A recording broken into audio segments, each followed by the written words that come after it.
Já, komið sæl. Það Sýnir Egil sem hilsa þennan sunnudaginn eins og alla aðra. Í lok þáttarins verður viðtal við Harald Arnarsson, forstjóra Landsvirkjunar. En til okkar konar 3 þingkonur, Sigríður Ásthildur Andersen, Miðflokki, og Ása Berglind Hjálmarsdóttir, Samfylkingu, og Halla Hrund Lógadóttir, Framsóknarflokki. Við erum alla velkomnar. Takk fyrir. Það var einn stjórnarþingmaður hérna. Já, það verður hart að mér sótt hér. Algjörlega grillið í sem þetta.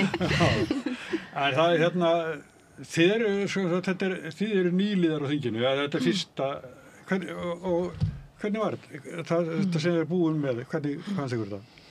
Þetta búið að vera líf og fjör, lærdómsríkt verði ég að segja. Það eru þetta mikið innra starf sem á sér stað á þinginu, ólík nefndavinna sem skiptir gríðarlega miklu máli, og svo auðvitað kannski það að læra á gangverki sem hefur mikil áhrif á hvernig hægt að beita sér, eins og Sigríður þekkir betur við, til þess að hafa áhrif á ólíka málaflokka. Þannig að ég myndi segja þetta hafi verið lærdómsríkt þing. Skemmtilegt. Já, mjög skemmtilegt. Ég myndi segja, 90% af vinninni er mjög skemmtileg, svona eins og í flestum störfum, 10% krefjandi, og þetta málefni sem voru á dagskrá síðasta þing sem að voru þunguvöfu. Já, síðasta þing endaði lindar með ósköpum eða stórum kvelli. Já, ég tek nú undir upplifun Höllum. Ég hef þótt þetta mjög lærdómsríkt og skemmtilegt. Þetta skemmtilegu vinnustaður sem kannski kemur fólki óvart sem að fylgist bara með fréttatímanum. Því að til dæmis við Halla sitjum nú saman í umhverfis- og samgöngunefnd og það á bara sér stað alveg svakalega góð samvinna, engin læti og það svona kannski megin hluti þingsins sem að þess eðlis, en svo auðvitað fór þetta alveg í skrúuna má segja þarna í sumar út af bara mjög ólíkri nálgun á það hvernig þetta átt að málþófi. Já, málþóf, þetta var náttúrulega bara málþóf. En mér finnst vera svona, mér líst vel á nýjan þingflokksformann Sjálfstæðisflokks og ég hlustaði á hann ræða við þingflokksformann Samfylkingarinnar í morgun á Sprengisandi og mér fannst vera ákveðin svona nýr tónn þar sem að hann sló hvað varðar samvinnu, því auðvitað erum við þarna öll til að vinna að hag þjóðarinnar og við gerum það ekki með endalausum málþófi, það alveg. En þessi þingflokksformannaskipti á Sjálfstæðisflokknum, þetta kannski vegna þess hvað flokkurinn hefur greinilega tapað fylgi í málþófinu og það nýja ásýnd, hvað heldur það, Sigríður? Þetta var á mig, já. Já, það var nú áhugavert að heyra nýjan þingflokksformann svona lýsa því yfir að honum hugnaðist nú ekki málþóf, hann tók nú þátt í því en fráfarandi þingflokksformaður, ég man nú bara valla til þess hún hafi haldið ræðu í allt sumar, hún Hildur Sverris en hún gert það auðvitað eitthvað en hún var svo sem ekki áberandi í ræðuhöldum sjávarútvegsmálin í það minnsta. Ólafur var það, já. Þannig ég held að þetta sé nú kannski eitthvað fyrirsláttur eða svona, menn hann kannski reyna að bera eitthvað klæði á vopn eða reyna að sýna fram á eitthvað svona nýja ásýnd Sjálfstæðisflokksins á þinginu.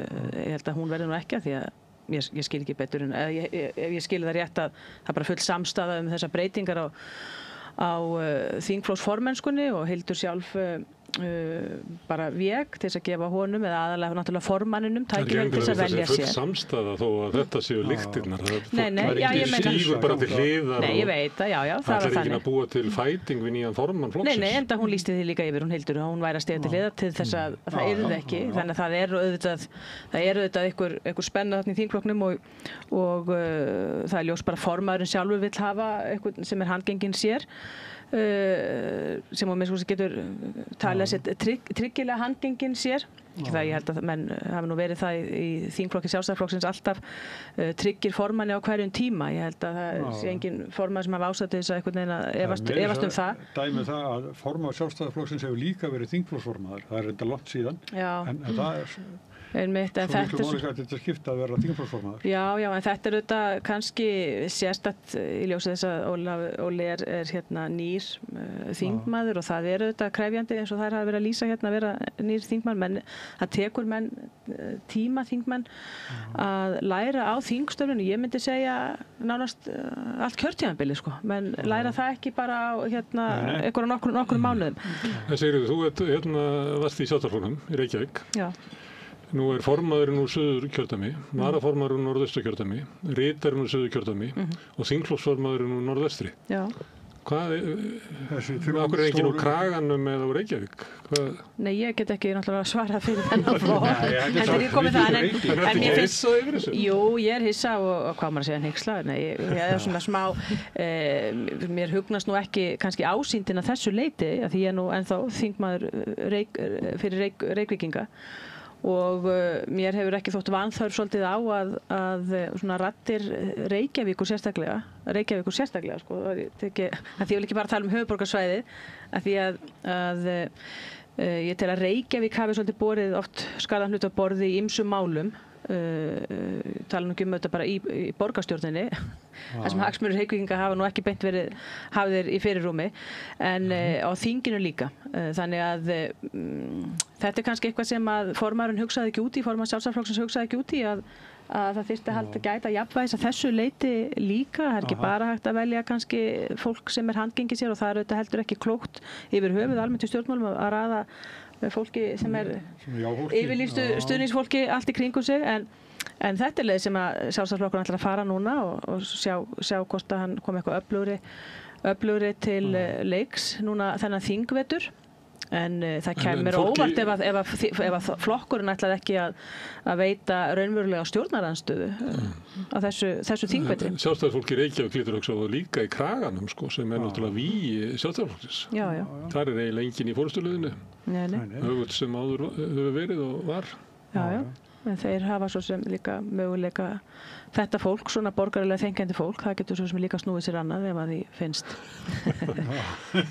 Ef þeim ekki mætt á heimavelli, þá eru svo sem... Það er mútið góða fólki. Já. Það er nú formaðurinn ykkar býr á Eyðibýli á Austurlandi, eða ekki? Nei, það er langt síðan það var. Þingflokksformaðurinn er í Norðvestri, eða ekki? Það var langt síðan.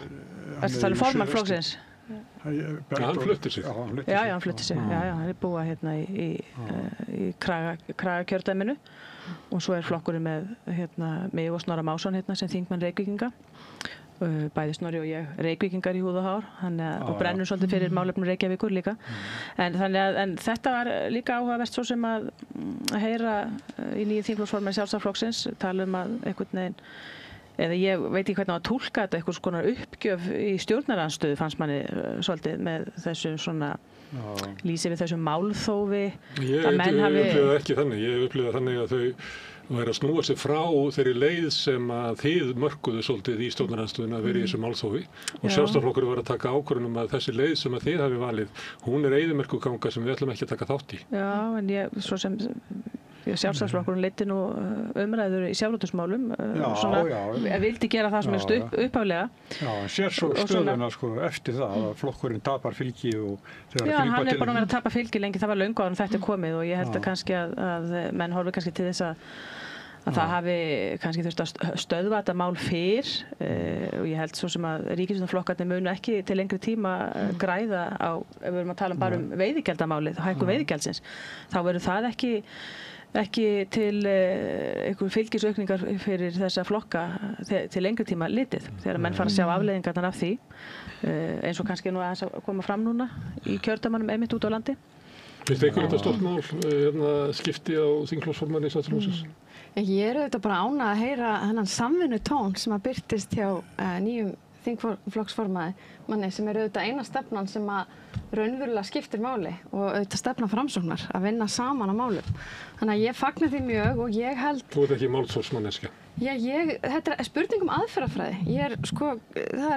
Það að veita ríkisstjórninni aðhald er eitt, en síðan er það auðvitað hvernig þú gerir það.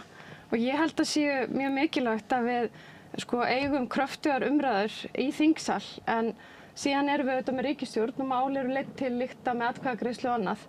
Þannig að ég kannski horfa á það fyrst og fremst þannig að við vorum með rýni á þetta frumvarp, til dæmis sem snerist að því hversu skarpt væri gengið í þessari hækkun, og það hversu mikilvægt það er að horfa á mat af byggðaráhrifum sérstaklega.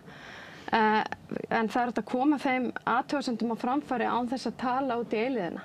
Og ég bara verð að segja, ég held að sé miklu meiri sóknar tækifæri fyrir íslenskt samfélag. Ef við eyðum tímanum meira í því að ræða fjölbreyttari mál og skiptast á skoðunum og halda svo áfram með þau, heldur en ef að við erum að festast í löngum umræðum sem að kannski líka bara, takmarka það að við getum verið að ná jafn miklum árangri heilt yfir. Ég verð nú aðeins að fá kannski að taka til varna fyrir það sem þið kallið málþóf. Það er málþóf það núna. Já. Vegna þess að það er alveg ljóst að þegar menn fara í það að ræða, það er ekki bara mál á þingi í þessari málstofu sem að þingið er, þá er það ekki bara til þess að koma á framfæri sínum sjónarmið. Það er líka til þess að kalla fram svör við spurningum sem vakna við afgreiðslu og þinglega meðferð mála. Og bara veiðigjaldamálið, þessi dæmi sem tekið, þetta áviðum öll mál, en þetta veiðigjaldamál, það var algjörlega vanbúið mál, það vantaði upplýsingar inn í málið. Nú þetta málþóf sem þið viljið kalla, það leiddi þó það í gegn að við fengum svör við einhverjum spurningum sem þarna voru lagðar fram. Löngu eftir að þinginu átti að vera lokið, löngu eftir. Þannig að það bar þó þann árangur að við fengum einhverja útreikninga sem að síðan hins vegar leiddu í ljós að málið var gallað, mikið gallað og vöknuð upp aðra spurningar sem ennþá eru ósvarað. Þannig að þetta er svona, það er auðvitað þarna einhver þunn lína sem að hægt er auðvitað að fara yfir þannig að málið sé komið út í einhverja ógöngur í umræðum sko. Ég er alveg sammála því.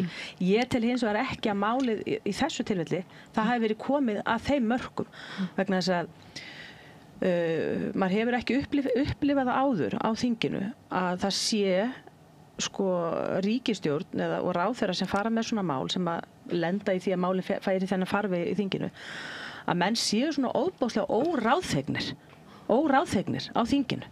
Venjulega hafa menn séð að sér ráðherrar tekið mál tilbaka og komið til móts við þingið með þessar spurningar og svör og reynda að svara og eftir atvikum bæta, en minnst reynda að svara og reynda að slá á áhyggjur þingmanna að máli sé takt til atkvæðagreiðslu.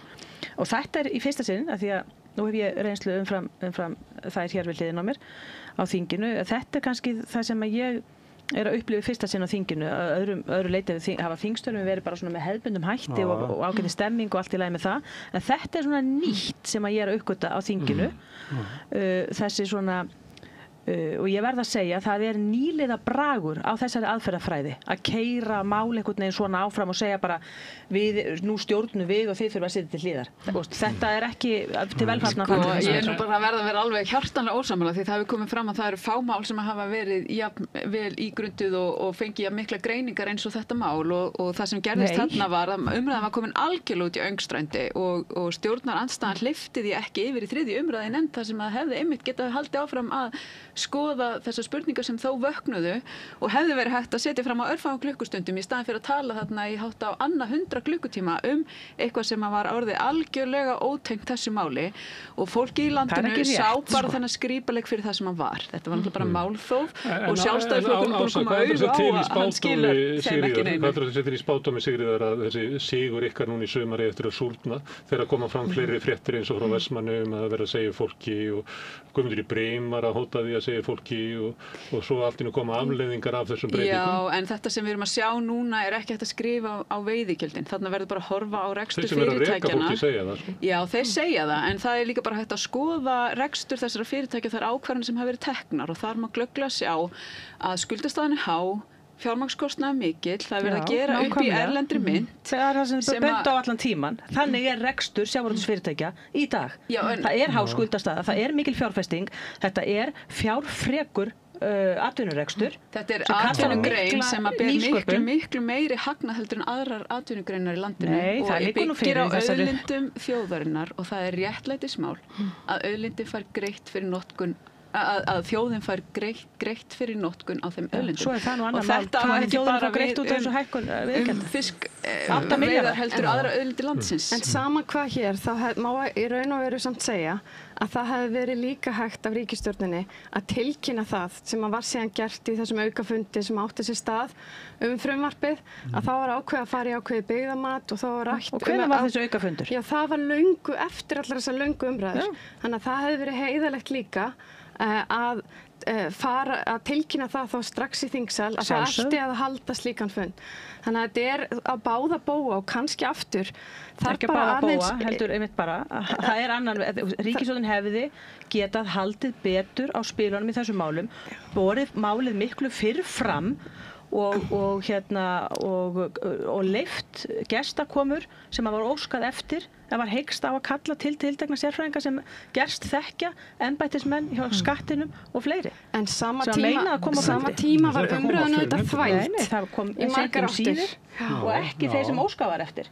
Ekki sérfræðingarnir sem að sérstaklega var óskað eftir. Ég ætla bara að segja svo leikskólum, það hefði nú báðir geta bætt sig. Já, ég tek alveg undir það. Það má alveg rýna þarna og eflaust geta báðir aðilega séð að það er eitthvað sem hefði mátt betur fara, en það breytir því ekki að málþóf eins og átt sér stað þarna er ekki til hagsbóti fyrir þjóðuna sem við sannlega erum þarna mætt til að vinna fyrir. En nú er verið að segja fólki og leikur hótun að flytja fiskvinnsluna úr landi. Finnst ykkur komandi greina að setja kvaðir á þá sem að fá kvóta, að þeir landi á Íslandi og vinni á Íslandi? Til þess að hindra það að fiskvinnsla verði flutt í láglaunalönd? Mér finnst það alveg komið til greina og það var nú einhver umræða það á þinginu síðasta vetur, en þetta er eitthvað bara sem þarf að skoða. Það er ekki bara nauðsynlegt, ég má blanda mér í þetta. Þetta er auðvitað kannski stóra málið og sem að kannski greiningarnar náðu kannski ekki alveg utanum sem að vera að ræða hérna hver verða byggðar áhrifin varðandi þann hvata. Það hafa náttúrulega orðið að gríðarlegt magn sem hefur var flutt áður til vinnslu út í heimi. Algjörlega, og minna að þú horfir til dæmis á Noreg. Hvernig eru hlutirnir þar? Nú þá hefur leiðin verið svo að það hefur verið að færa störfin þá annað. Og auðvitað skiptir máli í samhengi við Ísland og byggðir landsins að við séum með öfluga vinnslu hér á landi. Það hefur líka verið hluti af okkar samkeppnisstöðu að vera með þessa sérstöðu að við erum að vinna einhvern veginn alla keðjuna. Þannig að það þarf líka að hugsa hvað það þýðir ef að vinnsla fer á landi, hvað það þýðir fyrir meira heldur en fyrirtækin sjálf, hvað það þýðir fyrir samkeppnisstöðu okkar til lengri tíma. Og þetta er eitt af því sem að ég held að þurfi að horfa betur á og varðandi hvort það eigi að skylda eða ekki. Það þarf að fara að vanda líka hvernig slík löggjöf er sett, þannig að áhrifin séu þá í takt við þau markmið sem við viljum sjá. En ég segi bara fyrir mitt leyti, það er ótrúlega mikilvægt fyrir okkur að löggjöf sé ekki að grafa undan samfélögum. Við erum að tala bara í okkar kjördæmi, við erum að tala Höfn, við erum að tala Vestmannaeyjar, Suðurnes og svo framvegis. Þar sem að sjávarútvegurinn er algjört hryggjastykki. Þannig að allar svona pólitískar ákvarðanir þurfa einhvern veginn að vera hugsaðar til langs tíma og tryggja það að samkeppnishæfnin okkar til langs tíma sé sterk. Já, en kom ekki ríkisstjórnin eitthvað á móts við stjórnarandstöðuna með breytingu á þessu frumvarpi? Jú, það var, frítekjumarkið var hækkað, ekki einu sinni, heldur áfram og það var kannski líka ekki aðeins til að koma til móts við stjórnarandstöðu, heldur umsagnir og bara málefnalega. Seint síðir. Það voru gerðar breytingar í tvígang, held ég. Og enda þetta síðir. Voru breytingarnar það miklar að... Nei, ég held það ekki, en síðan bara heildar... Myndur segja já í atkvæðagreiðslu núna? Nei. Heildarmyndin er líka síðan svo, af því hér er talað þetta frumvarp hafi lagt til þess að gefa þjóðinni tækifæri til að eiga fá sanngjarna hlutdeild. Þetta málefni var rekið á okkur svona tilfinningum. En hver er heildarmyndin? Hver er verða tekjurnar af þessu máli? Hvað, 8 milljarðar, kannski 10 milljarðar í ríkissjóð? Það er ekkert, Hvað er það séu margir klukkutímar á elliheimili til þess að reka hérna? Þegar ríkisútgjöldin eru Þetta er ekki nema ein áslaun Þorsteins. Nei, þetta hefur í stóra samhenginu fyrir ríkissjóð mjög lítil hverfandi áhrif, en hefur mjög mikil áhrif á greinina sjálfa og við erum að sjá það. Og þú spyrir kemur til greina bara að skylda þá til þess að haga rekstrinum með öðrum hætti. Akkur spyrir ekki bara, kemur ekki bara til greina bara að banna, ef ekki bara að banna að veiða eitthvað fisk? Bara banna að veiða fiskinn.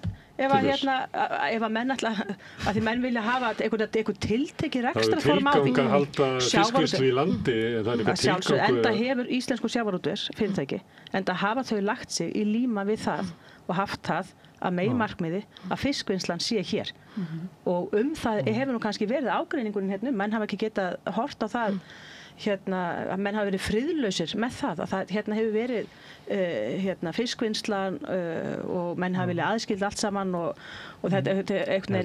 stjórnmálamenn hafa viljað hafa puttana í þessum rekstri. Og ég ekki, og nú þessi komin upp hugmynd, ekki bara skylda á til þess að haga bara einhvern veginn vinnslunni allt öðruvísi og gera þetta bara allt annað, þess vegna spyr ég bara á móti, en bara, verður ekki bara allir sáttastir að við bara hættum að veiða loðnu til þess, hættum við bara, þá ekki verið að rífast þetta. Þetta svolítið attitútið í þessu, sko. Ég kann ekki við þetta attitút, ég hef aldrei hittið á það fyrir núna. Nei, bara svona, því þú spyrir þérna, kemur þig að skylda á til þess að vera með, það hefur verið vinnsla hérna. Og núna þegar forsendurnar eru orðnar aðrar og menn bara opna bækurnar og segja, þetta reksturinn, við erum svona skuldsett, af því þetta fjármagnsfrekur rekstur, það þarf að vera með nýsköpun, það þarf að fjárfesta til langs tíma og menn þurfa auðvitað að fá einhvern arð til að geta staðið undir þeim fjárfestingum. Ef að það verður ekki, og þá hættar menn að fjárfesta. Þá hættar menn að fjárfesta. Það er líka fjárfestingar í ótengdum rekstri við fiskvinnslu. Það má heldur ekki, sko. Menn eru líka að sjá ofsjónum við því að sjávarútvegsfyrirtæki sé að fjárfesta í ótengdum rekstri. Það bendir til þess að það talsverður afgangur sem ætti þá kannski bara að nægja til þess að þó reka það sem að þarf þú að missa svefni við því að fyrirtæki, tökum dæmi fyrirtæki eins og Grenivík sem ég var að heimsækja eitthvað lyfja operation þar sem hefur verið sett á laggirnar með tilstöðla sjávarútvegsfyrirtækja þar til þess að efla byggðina þar, til þess að skapa störf í smáum byggðum út á landi. Þarf þú að missa svefni við því þótt að þau séu fjármagn á sjávarútvegsfyrirtæki? Þetta ákveða hvort það sé ekki peningu fyrir að fjárfesta í sjávarútvegi, þú segir það í annar veginn, en síðan eftir að segja að það sé allt í lagi að fjárfesta í einhverju allt öðru, þannig að þá eru peningandi til, þannig að þá þetta rangt hjá þau fyrra, það getur ekki bæði verið rétt hjá þau. Nei, auðvitað hafa þessi fyrirtæki, sum fyrirtæki. Peningar til að móka í mokkan og Frontex og Majónes og mörg þessar fyrirtækja eru nátengt sjávarútvegsfyrirtæki. Þetta er auðvitað, margur þessar fjárfestinga það er mjög svona grá lína hvað tengt sjávarútveg og hvað ekki. Og menn reyna auðvitað út á þessum byggðum, í þessum byggðum litlu byggðum út á landi, þá reyna menn auðvitað að standa með sinni byggð, reyna að hjálpa nýjum atvinnurekstri að komast á laggirnar, þó nú væri. Þangað til við selja kvótann eins og... En má ég aðeins bara... Hefur þú upplifað þannig að það sé markmið ykkur í sjávarútvegi? Ég hef ekki hitt neitt sjávarútvegi í sjávarútvegi sem með þetta viðhorf til sinns atvinnurekstrar, sinns sjávarútvegsins eða til sinnar heimabyggðar. Ég hef ekki hitt neitt slíkan mann eða konu í sjávarútvegi sem að hugsa svona einhvern veginn. En Sigríður, auðvitað það þannig að þá að vera ábati, við erum með auðlind sem takmörkuð, þá auðvitað að vera ábati greiddur henni til þjóðarinnar. Það gert. Sá ábati kemur auðvitað í gegnum veiðigjald, það er eitt. En svo kemur hann líka í gegnum aðra skattheimtu og það sem þarf að finna jafnvægi í og kannski stilla af það að hluti af ábatanum auðvitað líka þessu störf hringinn í kringum landið og hluti af ábatanum líka það að Geiri sé sterkur þannig að hann geti verið að reka hér öfluga vinnslu sem gerir okkur samkeppnishæf, fjárfesta í nýsköpun og svo framvegis. Þannig að eitt útilokar ekki annað. Og mér finnst mikilvægt að við séum þegar við erum að ræða þannan ábata að við séum að horfa á þessa heildarmynd en séum ekki að rífast annað hvort. Ég ætla að taka mér svona dagskrá. Það er ekkert annað sem að vakti við stjórnarandstöðuna en að horfa á þessa heildarmynd. En ríkisstjórnin vildi ekki horfa á í umræðu veiðigjöldin. En daginn spilaði íslenska körfuboltalandslið í Ísrael, það var svona raddir það þeir ætti bara ekki að mæta til leiks og svo það líka með Eurovision og Ísrael. Hvað á Ísland að gera? Ég er að sína... ég ætla nú vil nú helst ekki tjá mig, ekki að spila leik núna, ég ætla nú að bíða með að tjá mig þetta þegar þeir væru hættir keppni á þessu móti, en ef það er rétt sem að haft eftir formanni Körfuboltasambands Íslands að strákarnir hafi ekki viljað spila við Ísrael að þeir sjálfur. Ef þeir vilja ekki spila við Ísrael á svo móti, þá eiga bara ekki að mæta mótið. Þetta líðst ekki neinum íþróttagreinum á okkur mótum að þessum menn geta bara sagt, ég hef ekki áhuga að keppa þennan Ameríkana úr Trumplandinu eða spila við þennan. Íþróttamenn eiga bara að spila sína leiki. Og þeir hefðu nú alveg vel úr því þeir voru með þetta viðhorf til andstæðinga sinna í þessum kappleik, þá hefðu þeir sko í lagmarki mátt vinna það. Það tókst þeim í kendur. Eins og stelpuna gerðu. Ég verð að segja að mér finnst mjög mikilvægt að Ísland sem skýr skilaboð þegar kemur að málefnum Palestínu og hins vegar það þannig þegar við erum að horfa á... Hver þau skilaboð vera? Þegar við erum að horfa á að við styðjum þann málstað að það sé tveggjaríkja lausn og svo framvegis. En þegar það verið að varpa því yfir á einstaka íþróttaleikmann eða einstaka söngvara að taka einhverja pólitískar ákvarðanir. Nú ef það á að vera þannig að hver einasti leikmaður þarf að taka pólitískar ákvarðanir á því leveli, þá er það eitthvað sem stjórnvöld þurfa að hugsa. Mér finnst ekki rétt að vera að verpa slíkri ábyrgð á einstaklinga á öllum aldri. Mér finnst við þurfum að horfa það með einhverjum öðrum augum. Já, ég tek undir það, en eins og varandi Eurovision þá myndi ég vilja sjá það gerist bara að líkt hengandi þjóðir með okkur myndu bara halda sína eigin útgáfu af Eurovision núna á komandi ári. Að við tökum ekki þátt í þeirri keppni þar sem Ísrael er á sviði með okkur. Það er bara, mér finnst það átakalegt að sjá okkur verið í einhverjum samskiptum við þetta land. Ég verður bara eiginlega að vera alveg hreinskilin með það. En nú er Þorgerður Katrín farin að tala eins og Alþjóðadómstólinn og segja að allt bendir til þess, margt bendir til þess að þessi þjóðarmorð í gangi á Gaza. Þegar hún segir þetta, þá það er þannig í alþjóðalögum að ef þú hefur grun að sé þjóðarmorð einhvers staðar, þá verður þú að gera allt sem í þínum valdi stendur til að koma í veg fyrir það. Þannig að þá ættir íslensk stjórnvöld núna að gera allt sem í þeirra valdi stendur til að koma í veg fyrir þjóðarmorð, sem er líklega að setja á viðskiptaþvinganir á Ísrael, einhvern veginn mögulega slíta stjórnmálasambandi, fara í bókina það hvað var gert gagnvart Suður-Afríku á þessum tíma. Þannig að þessum orðum fylgir það. Hvert sjáu þið þetta mál fara að þróast? Maður séð svona undanfarnum vikum að það er eins og ráðherra ríkisstjórnin sé að leita að einhverju leið til þess að fara. Já, það er fullur hugur hjá ríkisstjórninni að standa með palestínsku þjóðinni eins og hægt er, en það þarf einhvern veginn að gera það þannig að það sé vikt í því, og það sem þau hafa verið virkilega að gera er að leiða leiðtoga saman til þess að ræða þetta, gefa út þessar yfirlýsingar og búa til þrýsting. Því miður hefur það nú ekki verið kannski að duga, það er ekkert að duga einhvern veginn eins og staðan er núna, og þetta ástand bara versnar og þetta er algjör lifandi martröð sem að fólk býr þarna í, og manni fallast algjörlega hendur, og ég vil nú bara koma þeim skilaboðum áleiðis til fólks að það sem að við sem einstaklingar getum gert er þó að bara að koma fjármagni til einstaklingarnir sem eru þarna að reyna að draga fram lífið, því að sá litli matur sem þarna fyrirfinnst sem er að uppistöðunni hveiti og grjón eða eitthvað slíkt, það er ekki prótín, það er ekki grænmeti og ávextir og annað sem fólk er að fá, enda næringaskorturinn sem að það er að upplifa raunverulegur. En við getum látið fjármagn renna beint til þessa fólks. En er ekki öfugsnúið ef að stjórnvöld eiga að taka ákvörðun hvort þau spilum körfubolta eða verið með Eurovision, en síðan eru einstaklingarnir að bregðast við hungursneyðinni? Það þarf náttúrulega bara að gera bæði. Ég meni við hljótum bara að horfa til þess hvernig getum við bregðast við sem einstaklingar á meðan alþjóðasamfélagið er að bregðast. Við verðum að gera kröfu, eina leiðin til þess að bregðast sem einstaklingar er að gera kröfu okkar stjórnvöld að þau bregðast við. Já, og það er verið að vinna í því að finna leiðir eins bara mikið og hægt er. Og þetta er ræðið við mjög reglulega, og það er mikill vilji til þess að gera allt sem við getum. En það þarf að vera aðgerðir sem að raunverulega bíta. Þess vegna þurfum við að hafa aðra þjóðir með okkur í þessu. En mér langar að benda á Vonarbrú, þar sem er hægt að láta fjármagn renna og það fer beint til fjölskyldna á Gaza. Hvað segir? Já, þetta er þetta er auðvitað hræðilegt mál, og þetta sýnir bara að alþjóðakerfið og í raun og veru ef við höfum á öryggisráð Sameinuðu þjóðanna og þennan infrastruktúr sem hefur verið byggður upp frá tímum síðari heimsstyrjaldar, hversu litla vigt þegar á reynir í að stöðva slíka þætti, hversu litla vigt það raunverulega hefur. Þannig að ég verð að segja bara svona sem einstaklingur þá einhvern veginn verður maður mjög vanmáttugur í þessum aðstæðum.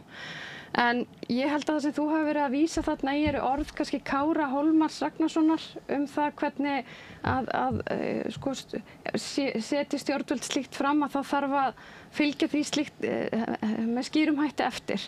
Og auðvitað höfum við verið í mikilli kannski svona yfirlýsingapólitík. En ég held að varðandi viðskiptaþvinganir að þá sé það eitthvað sem að þurfi alltaf að skoðast í samhengi við stærri hóp ríkja til þess að slíkt hafi einhver áhrif. En oft það gott að einn stígur fram fyrstur. Það getur ekki allir beðið eftir eitthvað stígi fram. Ég held að það sé mikilvægt að það sé gert á breiðari grunni. En hins vegar tel ég vera margt jákvætt sem við getum gert. Ása Berglind nefnir hér Vonabrú. Sko Ísland hefur átt framkvæmt sín gildi í borgaralegu samhengi í gegnum hjálparstofnanir. Við höfum verið meira í að nýta okkar krafta hinu mjúka valdi. Og ég held að þetta mál sýni að meðan við ekki treyfist þarna og horfum bara á staðreyndir máls. Þetta mun ekki treyfast án þessar stórar þjóðir, Bandaríkjamenn og aðrir, taka einhverjar slíkar ákvarðanir. Það er það sem að, þannig að sko, það er raunveruleiki sem við búum við. En í millitíðinni að þá held ég að það skipti máli að við séum að framkvæma okkar gildi í gegnum samvinnu við hjálparstofnanir, í gegnum samvinnu við alþjóðastofnanir. Ég held að það sé kannski svona sterkasta leiðin. En svo er ótrúlega átakalegt að sjá alþjóðastofnanir og í raun hvernig þetta bara hrynur. Og eins og það sem við erum að sjá núna gerast er að Trump er búinn að taka ákvörðun að fólk frá Palestínu fær ekki að koma á allsherjarþing Sameinuðu þjóðanna. Það sem að einmitt stóð til að stóra þjóðir myndi lýsa yfir Já, þetta er bara, maður skilur ekki hvernig þetta getur verið að eiga sér stað og ég, Þetta er óöfilegt að hafa Sameinuðu þjóðirnar í Bandaríkjunum. Núna er það. Já, það er einlegt. Það er ekki. Er þetta ekki vont þegar hann forseti Palestínu fær ekki að koma til Bandaríkjana? Sko, þessi söngur sem ég er búin að sitja undir, hljóð og svona, tók svona kannski ákvörðun að kæra mig inn í þessu umræðu, þessu stígi. Þessi umræða er náttúrulega á algjörum villigötum og íslensk stjórnvöld gasbrandi þetta hægri og vinstri og auðvitað hafa engin tól eða tæki til þess að gera nokkuð skapaðan hlut en sitja auðvitað uppi með rjómakökuna fram að sér og spurninguna byrju allir þá ekki að setja viðskiptaþvinganir á Ísrael. Ég meina auðvitað þarf ráðherrann að svara því. Hvað átt allt saman að þýða þessi frasa sem að hérna er fleygt fram? Hvað finnst þér að stjórnvöld eigi að gera varðandi þjóðarmorðið á menn gætu kannski byrja til dæmis að því menn tala þetta leysist ekki fyrir en eitthvað en aldrei nefnir lausnina sem er bara svo að bara Hamas skili gíslunum. Hvernig væri það til dæmis Hamas er búin að segjast vera tilbúið til þess en Ísrael hafnaði eigin sáttatilraun þegar Hamas samþykkti það. Jú, það er bara búið að vera í fréttum núna í þessari viku. Nei, það er bara ekki rétt. Það hefði kannski skipt miklu máli ef að nokkrar þjóðir, tökum Norðurlandaþjóðirnar sem vilja gera sig gildandi í þessu af einhverjum óskiljanlegum ástæðum, það er minnst af Íslands hálfu óskiljanlegum ástæðum að menn vilja kæra sig inn í þetta mál, þetta áratugagamlu deilur þarna. Ef að menn hefði nú bara strax frá upphafi sagt þeir skilið gíslunum. Það er bara krafa nummer 1, 2 og 3. Styður þú aðgerðir Ísraels hers á Gaza? Nei, ég styð. Er það móti aðgerðum Ísraels hers á Gaza? Ég er bara ekki pólitík á þessu landsvæði. Þú bara skilur auði? Ég bara skilur auði þessu. Ég skil hins vegar og ég hef samúð með því sjónarmiði þeirra. Þú myndir ekki vilja gera kröfu og Ísrael hætti aðgerðum á Gaza? Jú, auðvitað myndi maður sem bara lögmaður, ef ég væri nú dregin að borðin sem lögmaður, þá myndi maður eða stjórnmálamaður. Þá myndi maður segja, kannski þú sá vægi sem vitið hefur stundum. Það þarf stundum að vera þannig, að sjálfsögðu. Og sjálfsögðu þurfa Ísraelsmenn að reyna að gera þetta þannig og garði gert að menn, sko, að því þeir vita hvernig viðbröðin eru. Þeir vita það alveg hvernig hérna Ása og Halla tala upp á Íslandi og hvernig þeir bregðast við fréttunum af þessu. Hitt er að mála fréttaflutningunum þetta líka brogaður. Það er alveg ljóst og við sjáum það alveg sem kemur ekki fréttum hér, fluttar við fréttar erlendis þegar Ísrael er að sprengja á spítala, þá er það ekki af því að Ísrael hafði markmið að sprengja á spítala saklausa borgar, það er af því að þar eru Hamasliðar sem stilla upp síðan upp myndavélum og láta fólk labba fram hjá myndavélunum þegar þeir vita sprengjan er að koma. Þetta er allt upp, það eru 83% almenna borgar sem hafa látist og örugglega fleiri þegar allt kemur í ljós. stór hluti Gazabúa tengdir Hamas og menn bara samsama sig Hamas-samtökunum en ekki palestínsku stjórnvöldum. Það er eiginlega enginn sem tekur undir þetta með þér lengur, sko. Það er allir fjölmiðlar í heiminum sem það er enginn sem tekur undir þetta. Það er allir mannúðarsamtök. Enda er ég ekki að tala stjórnvöldi hérna út allan heimur og skiptu skoðum. Þú setur henni einn eftir þess afstöðu, sko. Já, ég gerir það nú reyndar ekki, alls ekki. Ég gerir það nú ekki. Ég er bara að benda það. Það sem ég er bara að segja. Ég hef samúð með þessu sjónarmið Ísraela og frá upphafi, frá 7. október árið, að maður skilur það að þeir ætli að uppræta þessi hryðjuverkasamtök sem hafa ekki verið til friðs nokkuð tíman, hafa stunda sjálfsmorðsárásir á saklausa borgara með stuðningi frá Hezbollah, með stuðningi frá Jemen og frá Íran og þessu löndum hann í kring. Og ég skil að nú eru þeir í þessari vegferð. Að sjálfsögðu eiga þeir auðvitað að hafa vit á því að reyna að gera það þannig að menn urlist ekki hérna á Vesturlöndum. Það liggur alveg fyrir. En hins vegar er ennþá gíslar þarna og mér hefur þótt lítið fara fyrir einbeittri kröfu stjórnmálamanna á Vesturlöndum í Evrópu að gíslunum sé fyrst og fremst skila. Auðvitað, ég heyrði utanríkisráðherra Íslands segja, bætti við, og auðvitað á Hamas að skila gíslunum. Já, en við skulum halda til haga, það eru líka gíslar í Ísrael og börn eru fangilsi þar í miklu magni og mér langar að spyrja, hvernig skilgreinir þú hryðjuverkasamtök? Því ég myndi bara algjörlega fara að tala núna ísraelska herinn sem einhvers konar hryðjuverkasamtök því þau bera enga virðingu fyrir þeim þó leikreglum sem eru í þessum... það liggur það fyrir? Já, það liggur fyrir að það þeir hafa dokumentar, þeir hafa beðið afsökunar, þegar þeir hafa gert mistök, þá hafa þeir farið með það í rannsókn, þeir hafa opinberað það, þeir hafa fjallað það. Hamas-samtökin eru þetta bara yfirlýst, það er bara þeirra stefnuskrá, þeir eru hryðjuverkasamtök. Þannig að það þarf að velkast í vafa um það. Það segir að ísraelski herinn hafi sjálfdæmi hvort að hann sé hryðjuverkasamtök. Nei, ég menna... En má ekki Hamas hafa það líka, þeir það kemur fram í stefnuskrá Hamas-samtökarna. Þeir vísa á að Ísrael er byggð á hryðjuverkum. Sorglegi punkturinn í þessu öllu er þetta sá að svona hlutir gerast ekki nema einhverju styðji í einhverja og við erum að sjá það að það er ekki hægt að beita þrýstingi eða ekki vilji fyrir því að það sé nægilegur þrýstingur, pólitískur þrýstingur utanfrá þannig að þetta hætti. Það er kannski það sem við búum við núna, að það er ekki hægt að ná því fram sem birtist í því að það er ekki verið að veita þessa vegabréfsáritanir og svo framvegis. Já. En þetta er auðvitað líka, fær mig til að hugsa átökin okkar, ef maður hugsa bara utanríkismál aftur í tíman og öll stríð og hræðilega hluti, ef við hugsum til dæmis þjóðmorðin í Rúanda sem urðu á tímum þar sem voru ekki samfélagsmiðlar og voru ekki svona kannski sama miðlunin, þá sjáum við líka hvað þetta er orðið miklu flóknara umhverfi í sjálfu sér varðandi pólitíkusu á viðbrögð. Það er í Súdan í dag. Í Súdan eru hörmungar í gangi. Já, ég saknaði stoltið að þetta þarf að snúast aðgerðir og ég held að íslensk stjórnvöld þurfi að beita sér og ég held áfram að beita sér en ég held að sé líka þegar maður horfir á bara hvað get ég gert í dag að þá eru það þessi borgaralegu verkefni og ég get bara nefnt sem dæmi þó þetta séu lítil verkefni að þá var bauðst mér að fara á námskeið í útsaum palestínskum útsaum í vikunni sem leið sem sneri að því að safna fyrir saumavélum fyrir fólk sem er á flótta svo fólk geti farið að reyna að búa til einhverjar tekjur til að geta séð fyrir sér. Ég veit þetta eru aumir litlir hlutir kannski í stórum samhengi hlutana en það er allavega fyrir fólk sem er að reyna að finna sér eitthvað farveg.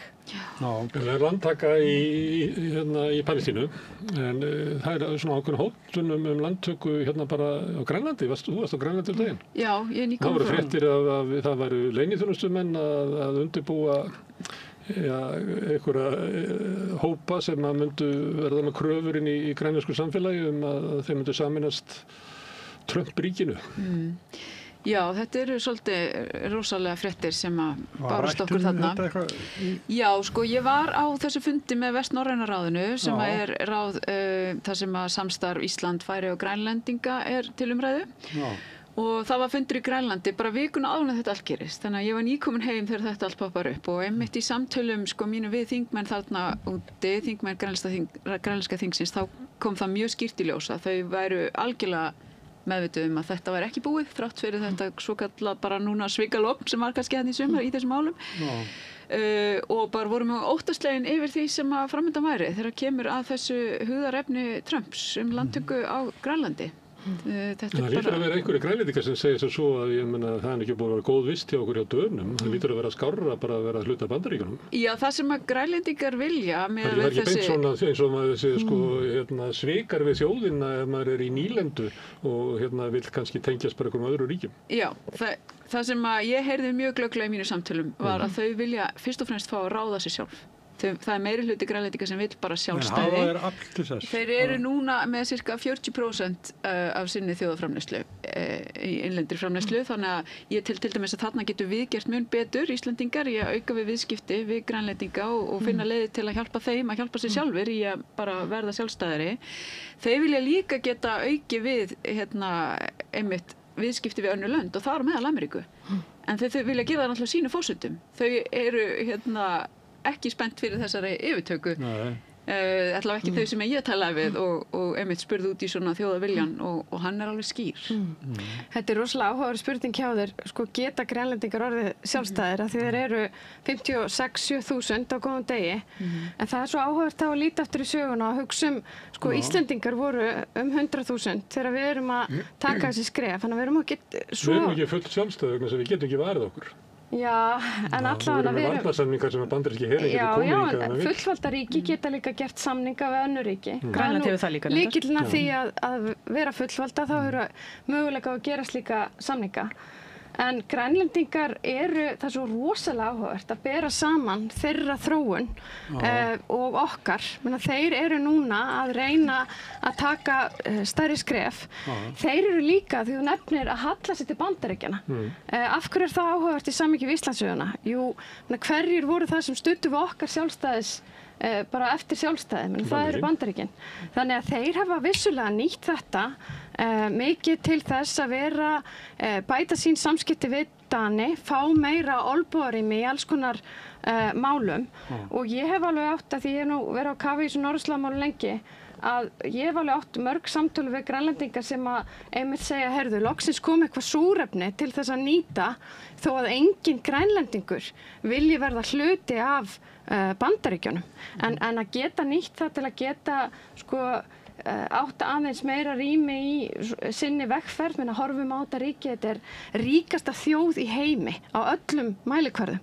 Þó að sé ekki búið að vinna allar auðlindirnar, þá ertu með vatnsaflið, þú ert með sólarorku, þú ert með vindorku, þú ert með sjaldgæfa málma sem er auðvitað ástæðan fyrir því að Bandaríkin vilja fá aðgangi að málmum í Evrópu fyrir hernaðar, uppbyggingu, dróna og fleiri. Svo ertu með fiskimiðin sem er nú ástæðan fyrir því að grænlendingar sögðu sig úr Evrópu samstarfi á sínum tíma, hafa stjórn yfir sínum fiskimiðum og svo ertu með olíu og gas sem eru líka stórir möguleikar hjá þeim. Þannig að ég tek bara svo heilsugar undir að ég myndi vilja sjá svo miklu þéttara samstarf því að Grænland er engin smáþjóð í geopólitísku samhengi. Þeir eru lykillinn að framtíð okkar á svo marga vegu og við eigum að vera þetta miklu þyngri áherslu og þegar við erum að tala um utanríkispólitík, það er líka pólitík sem þarf að rækta miklu betur í okkar samstarfi. Já, lít okkur nær, ég myndi segja það.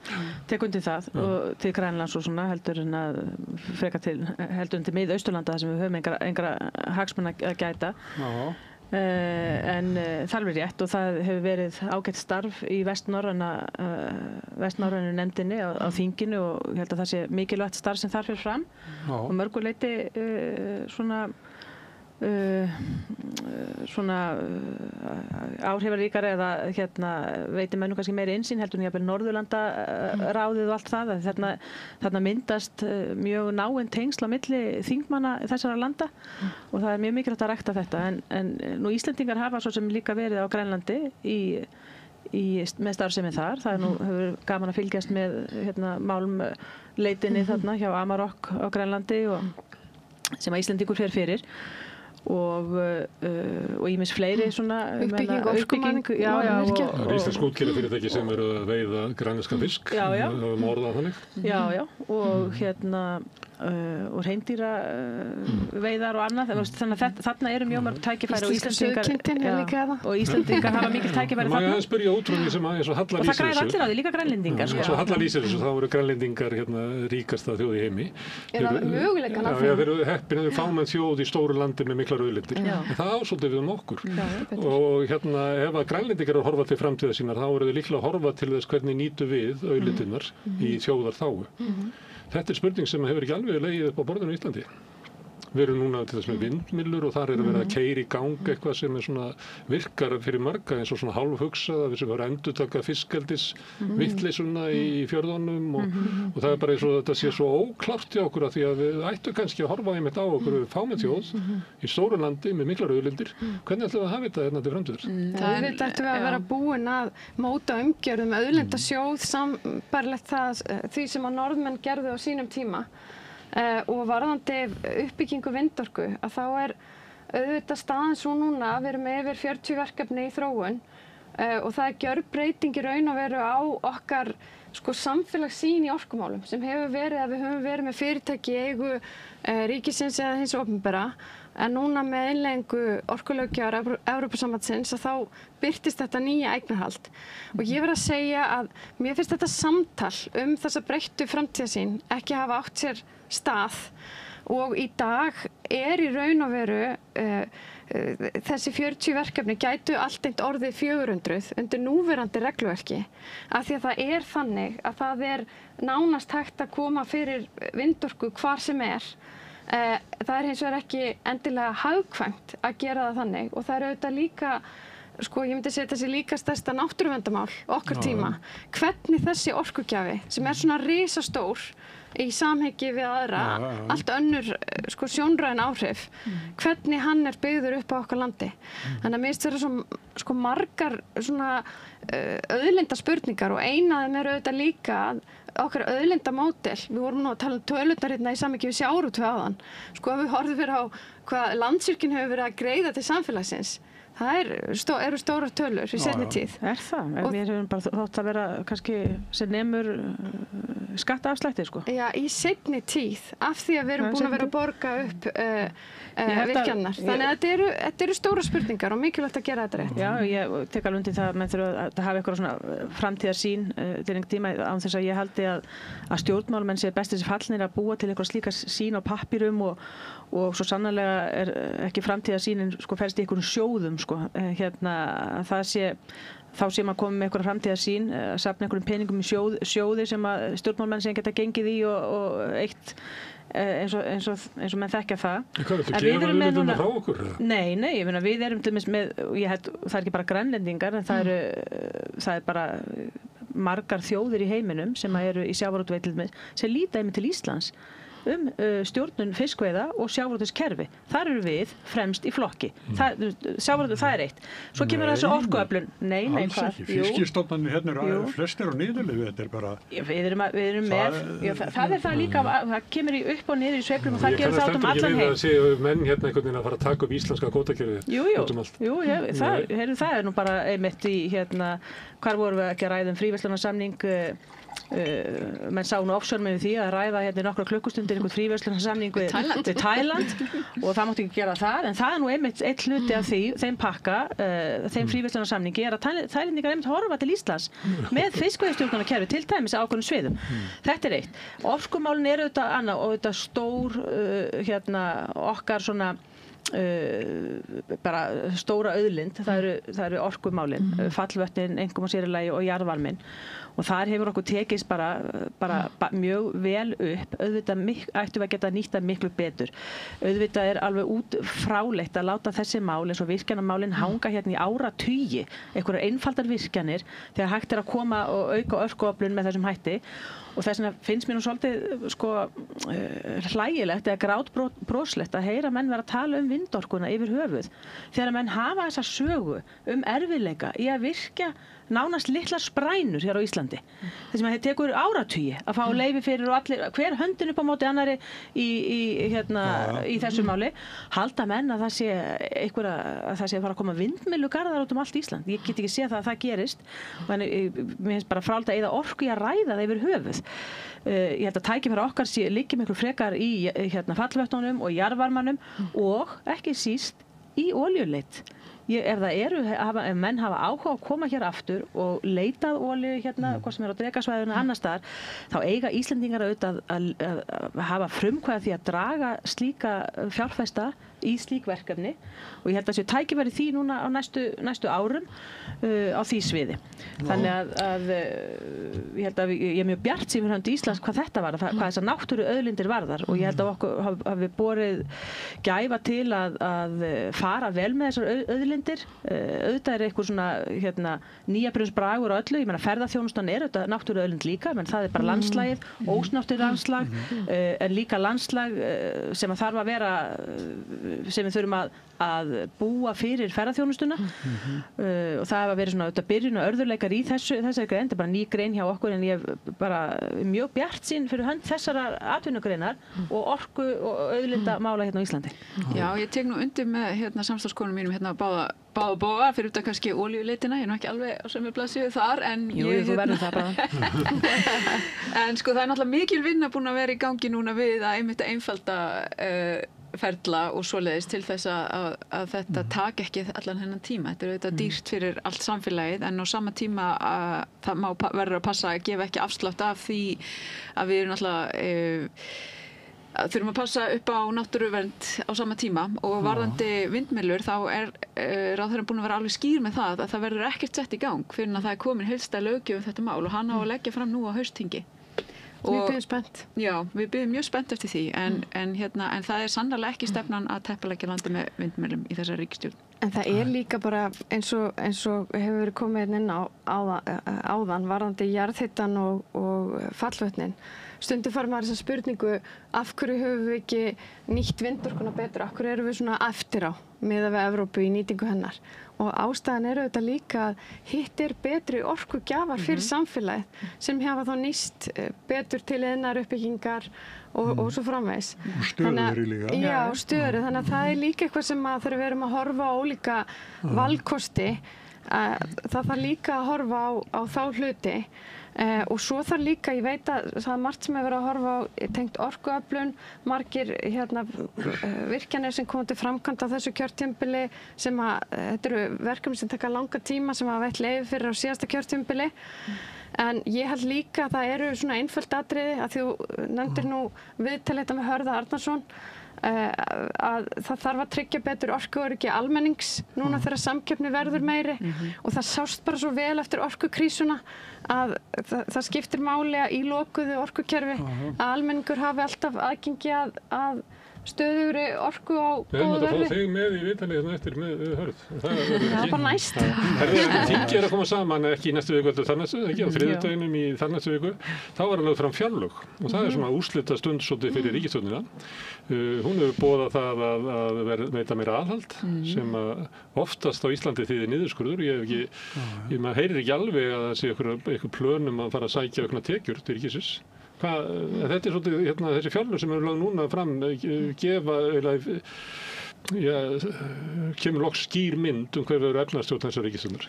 Við hverju búist þið? Já, það er alveg skýrt að það er verið að taka til víða og það verður og það er skýr stefna að hætta að reka ríkið á yfirdrætti og að ná þessu núlli 2027 og fjárlagafrumvarpið sem verður lagt til núna mun sýna mjög skýr merki það. Það verður mikið af þessum aðhaldsaðgerðum sem voru komið frá almenningi, tillögur til aðhalds, þær munu birtast í vetur og gott betur. Þannig að ég held að það sjá allir að þessa ríkisstjórn er mjög alvara þegar hún segir að þetta er helsta mál okkar í dag að ná niður vextum og verðbólgu. Hvernig meinarðu að þessu bara einhverju hægri ríkisstjórn sem ætlar að skera niður opinbera þjónustu? Já, hægri, vinstri, ég veit það ekki. Þetta bara verkefni sem við verðum að standa okkur í því að við vitum bara hver kostnaður heimilana og atvinnulífsins við þetta ástand sem við búum við núna. Og það verður að ná stöðuleika. Samt ríkisstjórnin að boða aukin útgjöld eins og að stækka þjóðleikhúsið og mér finnst ráðherrarnir ekki opna munnin á þess að einhvern veginn vera að boða ný ríkisútgjöld. Ein jarðgöng á ári og ég veit ekki hvað. Já, það náttúrulega alveg skýrt að innviða skuldin risastór og við þekkjum nú örugglega flest skýrsluna sem kom og sagði okkur að sú skuld 680 milljarðar sem að birtist ekki í bókhaldinu en við finnum fyrir alla daga og það verið 200 milljarðar í vegakerfinu. Það var verið að birta hátekjulista og þá kemur meðal annars fram að ef að það var efstur Þorsteinn Már að ef hann hefði borgað af fjármagnstekjum sínum það sama og launafólk borgar af launatekjum sínum þá hefði hann borgað 1100 milljónum meira í skatt og ef við viljum það ekki þá getum við farið bara til Norðurlandana það hvergi lægri fjármagnstekjuskattur en Íslandi af hverju þurfum við að gefa þeim sem hafa mikla fjármagnstekjur svona mikinn afslátt miðað við aðrar þjóðir. Má ekki laga þetta? Já, mér finnst það bara frábær spurning. Ef ég mætti ráða þessu einn, þá væri ég sennilega að fara að ráðast í það. En þetta náttúrulega bara samstarf Já, en þið eins og hvað heildarmyndin, hvað þetta skila? Ég bara bendi á að fjármagnstekjur hafa nú verið netto neikvæðir hér í verðbólgu. Hér hafa bara peningar, til dæmis aldars fólks þreytist nú ekki á að ekki dæmi neikvæðar fjármagnstekjur Já, ég meina en það bara þannig samt sem áður að hér hefur verið erfitt að varðveita fé, verðtryggt fé. Þorsteinn Már hefur ekki átt í neinum erfiðleikum með að varðveita sitt fé. Hann hefur bara sem betur verið fjárfest líka, það eina leiðin. Það er innheimtur skattur af svona mönnum meiri í næstu löndum, af hverju gerum við það ekki líka?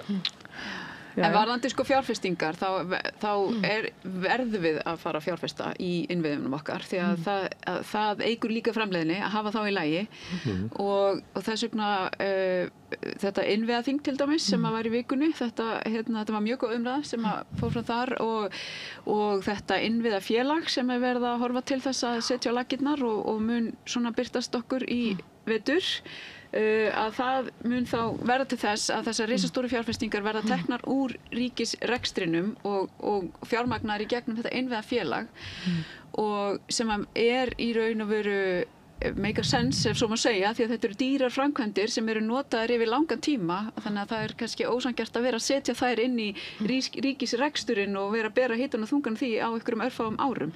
Þannig ég held að þetta sé skynsamleg nálgun og ég bara hlakka til að það verði allt sett í gangi í þessum málum. Það voru 3 milljarðar settir aukalega nú í sumar í vegaframkvæmdir og 7 milljarðar verða settir til viðbótar núna á komandi ári.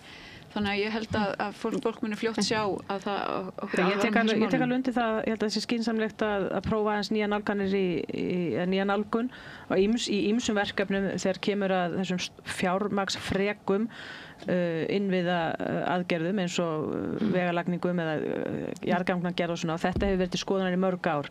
Þannig að þetta nú væntanlega að skila sér svona afrakstur af vinnu sem hefur staðið yfir þó nokkuð tíma meðal annars hjá vegagerðinni að þessu leyti. Menn hafa prófað að vera að mæla þetta. Það er náttúrulega ýmsar leiðir til í þessu eins og menn þekkja Hvalfjarðargöngin og svona en mér líst ágætlega á að prófa að fara með einhver verkefni minnst inn í svona innviðafélög.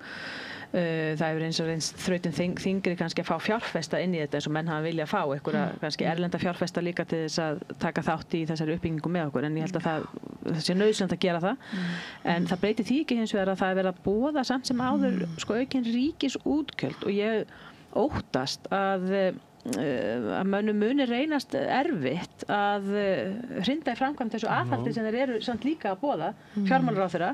Ég held að hann sé alveg mögulega allir að vilja gerðu til þess að draga saman og þetta lítur hann að hafa metnað að gera það náttúrulega allir fjármálaráðherrar hafa metnað til þess að skila ríkisrekstrinum og á núlli sem að fara að vinda ofan af þessu. En heldur það ekki metnað til uppbygginga innviða og grunnkerfa samfélagsins? Já, ég held nú að fjármálaráðherrar hafi nú svona eðli sínu og þurfi að vera það þurfi að vera að passa saman aðeins og þurfi að sprauta niður alla aðra ráðherrana. Þannig þekkir maður nú svona ríkisstjórnarstörfin að það auðvitað kemur hlut fjármálaráðherra að þurfa að segja nei en þá verður auðvitað að vera fjármálaráðherra sem hefur það í sér að segja nei við hugmyndum, alls konar góðum hugmyndum eins og menn þekkja það þarf að segja nei við erum með skuldir ríkissjóðs komnar er alveg að fara að toppa upp í 2000 milljarða þetta er bara svo ósjálfbært sem það frekast getur verið og svo seljum við Íslandsbanka og ég hef ekki séð neina fréttir af því hvert sá peningur fór. Jú, fór í að borga niður skuldir, það hefur komið fréttir af það. Það hefur þetta líka verið umræðum að veiðigjöldin eiga að fara í innviðauppbyggingu. En skuldirnar eru svona að aukast, það eru bara að aukast og það er eins og ég segja að fara að toppa sinn. Þetta er ekki gott bú sem að Sjálfstæðisflokkurinn skildi eftir sig. Nei, þetta var nú byrjað þessu þróun aðeins fyrir COVID, en svo fóru menn algjörlega yfirum í COVID. Mér langar aðeins að segja varandi þetta innviðafélag sem ég get tekið undir að segja gott mál er að ég held við þurfum líka að hafa í gegnum slíkt félag og í gegnum samgönguáætlun miklu meiri langtímasýn. Þannig að þegar við erum að horfa á það að draga inn fjárfesta að það sé bara mjög skýrt hvert markmið og hver tímasetning framkvæmda sé hjá ríkisstjórninni. Og mér finnst alltaf áhugavert bara að maður setur þetta í annað samhengi, fer niður í Elliðaárdal og skoðar verðmætustu vinnuvél Íslandssögunnar, gufuborinn Dofra sem ég hvet ykkur til að skoða. Það var bara bor sem var keyptur til landsins að því að það átti að jarðhitavæða landið. Og hann boraði hringinn kringum landið og það var ákveðið módel þar til að fjármagna það kringum Orkusjóð og þannig náðum við árangri sem við byggjum ennþá í dag. Og ég held að þau eru dálítið sambærilega hugsun þegar kemur að þessu innviðafélagi. Þetta á ekki að vera eins og eitthvað mál einnar ríkisstjórnar. Þetta er mál sem búið að vera lengi í gangi og við þurfum miklu lengri framtíðarsýn með. Síðan er það varðandi fjármálin. Við sáum fjármálaáætlun sem var mjög loðin. Nú sjáum við fjárlögin að við sjáum betur á spilin. Ég vona að við séum ekki að fara að sjá niðurskurð þegar kemur að menntamálum. Það sem við erum raunverulega í öngstræti þegar kemur að hlutum eins og læsi. Ég finn það mjög að fólk er að finna fyrir því að það eru orðnar mjög ólíkar þarfir í bekkjum. Við erum að tala um að vera með auðvitað fjölbreytta einstaklinga, það er líka orðið hærra hlutfall af fólki sem talar ekki íslensku. Þannig við eigum bara að þétta raðirnar og sækja fram í menntakerfinu. Mér finnst ekki vera neitt annað í boði þar ef við ætlum líka að vera að byggja samfélagið okkar til lengri tíma. Og síðan vona ég líka, við erum að horfa fram hjá öldrun þjóðarinnar. Við erum að horfa fram hjá aukna margfalt vöxt í krabbameini, heilbrigðiskerfið mun þurfa miklu meira. Þannig að ég held að sé rosalega mikilvægt fyrir okkur að vera á vaktinu með það að þessir þættir verði einhvern veginn ekki undir af því að þeir eru svo mikil grunnstoð því að okkur gangi vel sem samfélagi. Hvað viltu að skera niður? Má ég spyrja um allt annað, Halla? Já. Af því að þær eru í flokkum þar sem er engin vafi forystu. Sigmundur Davíð foringi Miðflokksins og Kristrún Frostadóttir foringi Samfylkingarinnar. En þú ert í flokki í svona ákveðinni forystu kreppu. Ég er bara í góðum flokki með skýra forystu og bara held áfram að styðja við hana að góðum málum. Vissulega voru þessar kosningar erfiðar eins og fyrir marga aðra flokka sem höfðu verið í ríkisstjórn lengi og það er alveg, get tekið undir með Sigríði, það voru þetta risavaxnar fjárfestingar í gegnum erfitt tímabil eins og COVID sem hafa haft verðbólgu áhrif og annað sem hefur verið að takast á við og enginn orðið vinsæll í gegnum slíkar En er staðan á Framsókn ekki þannig að það þarf að endurskoða, það þarf að finna sér eitthvað nýtt uppaf og oft er það gert með endurnýjun í forystu? Já, Sigurður Ingi er formaður í Framsóknarflokknum og það er bara spennandi verkefni að sigla inn í þennan þingvetur og ég bara hlakka til, við erum ekki stór þingflokkur en það er mikil þekking og ég hlakka til að vinna að góðum málum með samvinnuna krakkar sem við byrjum nú á hérna í byrjun. Með samvinnuna leiðarljósi. Sjáu þið fyrir ykkur breytingar í forystu Framsóknarflokksins? Ég ætla ekki að dæma það. Er ekki landsþing hjá ykkur í haust eða hvernig er það? Það er næsta ári. Það er ekki fyrir næsta ári. Það verður þá ekki í vetur. Já, þau eru alltaf ekki að ríða feitum hesti þessa dagana með sveitarstjórnarkosningarnar eftir. Já, svo er það nú. Það vantar ekki hvað þið ríðið feitum hesti í Samfylkingunni. Það bara gengur vel núna og bara búið að gera það í langan tíma og við vorum einmitt að hittast núna þingflokkurinn á 2 daga vinnufundi núna, vorum í Hveragerði í góðu yfirlæti og það er bara rosa góður andi í hópnum og allir spenntir að taka til starfa. Það er oft þannig þegar vel gengur sko. En skoðanakannahesturinn, hann er bara ekkert, hann ferðast ekkert sko, þannig að mann fara ekkert langt á honum sko. Nei. En þetta er ekki oft sem að maður sér forystuflokk í ríkisstjórn rísa svona upp í skoðanakönnunum. Við höfum verið að velta þessu fyrir okkur hérna og ég hef stundum sagt að kannski þjóðin bara svona guðslifandi fegin að Sjálfstæðisflokkurinn er ekki í ríkisstjórn. að það raunverulega lyfti upp samfélaginu. Ég skynja allavega að fólk upplifir breyttan tíma og mér finnst margir segja við mig, eða það segja það margir við mig, að mér líður eins og stjórnmálin muni núna að virka fyrir almenna Íslending og ég bara ætla að taka það með mér inn í vinnuna í vetur og því að við erum sannarlega þarna til að þjónusta fólki í landinu. Það er vonandi að menn hafi þá ekki fordæmið í Reykjavíkurborg fyrir vegna þess að það er svo sannarlega, það er nú samfélagið svo sannarlega ekki að þjónusta fólkið í borginni. Ég held líka þú ert að koma inn, ég þekki nú ágætlega kosningabaráttur sem hafa verið undanfarið. Það eru stór loforð sem hafa auðvitað verið sett fram af ríkisstjórnarflokkunum öllum. Framsókn hefur nú gert það lengi í sögunni. Guð minn almáttugur. En ég er bara að segja að fyrir mér er það þannig, ég er auðvitað ný í stjórnmálum, fyrir mér er það þannig að síðan kemur að því að framkvæma hluti og það mun reyna á það væntanlega í vetur, núna þegar fjárlögin koma, þá er sýnt á spilin, svo koma aftur fjárlög á næsta ári og síðan er það bara þessi árangur sem talar.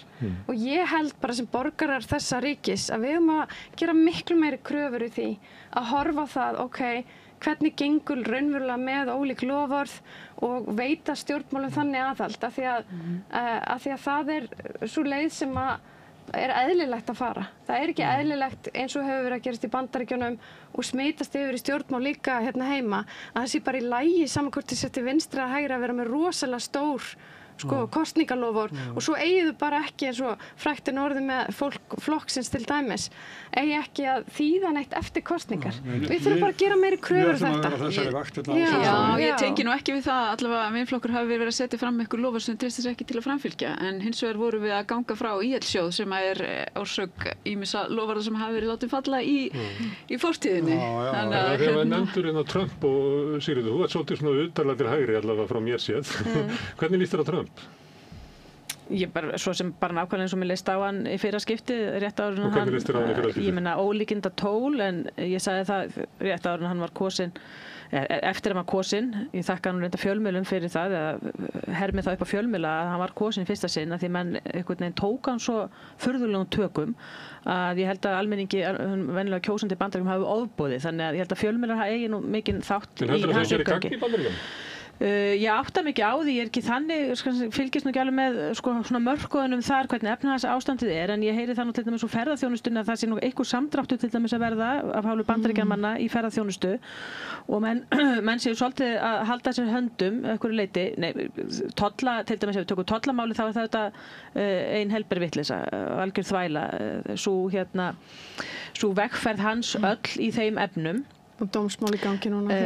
Já, og en ég skil að hann hann vilja nota svona sjokkmeðferðir á ekki andstæðinga sína heldur, aðalega kannski á svona viðmælendur sína bara að fá fólk til að fara að hugsa. Þjóðarleiðin í borgir. Já, og það er svona þessi innanríkismálin, ég er nú svona velta fyrir mig sem utanríkismálin sem var snertur okkur. Framlög til háskóla gegn því að þau séu að rannsaka það sem hann vill. Já. Setur sjálfa sig yfir menningarstofnanir og kvartar yfir því að Smithsonian sé að gera allt og mikið úr þrælahaldinu. Já, hann myndi ekki leyst þetta bara með því að leyfa þessum bara ríkið hægt að skipta sér af þessum söfnum og það er auðvitað svolítið hlálegt að þessir engaskólar, þessir háskólar séu samt að þiggja svona mikið fé frá skattgreiðendum í Bandaríkjunum. Ég hefði nú haldið að kemur mér óvart.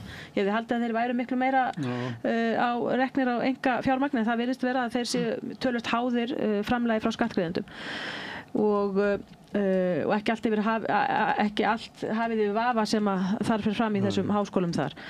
En ég hef nú aðlega verið að horfa núna til Trump í þessari Úkraínu og Rússlandsdeilu og maður hefur svona viljað hafa væntingar til þess að hann myndi ná að einhvern veginn slá á alla þá viðburði en þegar ég án að hittast er það ekki bókað fundur í næstu viku en ljósi sprenginga nýjustu sprengingarna frá Rússum þá er það kannski ólíklegt en þó ekki, maður veit ekki en minnst er alveg ljóst að allir leiðtogarnir í Evrópu til dæmis horfðu bara til Trump meðan þeir tókst ekki, hefur ekki tekist að koma böndum á Rússana, á Pútín og þetta ástand í Úkraínu þannig að menn hafa bara horft til Trump í þessu sambandi En það ekki skilabóð hans verið svolítið þannig að við verðum þá að gefa eitthvað eftir til Rússa ef við viljum stoppa stríðið? Jú, en það hefur svo sem legið fyrir. Það þolir í Evrópu ekki að heyra. Nei, en ég held að við höfum verið saman með þessi þætti, saman það einhvern tímann fyrstu dögum þessa stríðs að þessu myndi ekki líkta öðruvísi. Og ég þeirra skoðunar ennþá og ég held, heyri í einhverjum Úkraínumönnum og ég held að menn horfi alveg í það þannig en hvaða verður og hvernig það útfært, það þarf bara að koma því á koppinn. Og það með miklum ólíkindum að mínu mati að þessir forystumenn, þessar stóra ríki, Þýskalandi og Frakklandi, hafi ekki og Bretlandi, hafi ekki náð einhvern veginn að koma viðræðum á það eða koma málinu í þann farveg. Þannig að, og það er bara mjög sárt að þetta gagnast engum og þetta bara ein stór ömurleiki, sko. Herri, hér verður að venda þetta, það mikið eftir fyrir þau sem að fylgjast með okkur. Við ætlum að taka okkar vikulega spjallið eða eftir og síðan að forstjóri Landsvirkjunar. En Halla Rut, Ása Berglind og Sigríður Áshildur, takk fyrir komuna. Já, takk fyrir. Takk. Hjálpið okkur að byggja upp dreifikerfi samstöðvarinnar með því að læka síður samstöðvarinnar á YouTube og Facebook.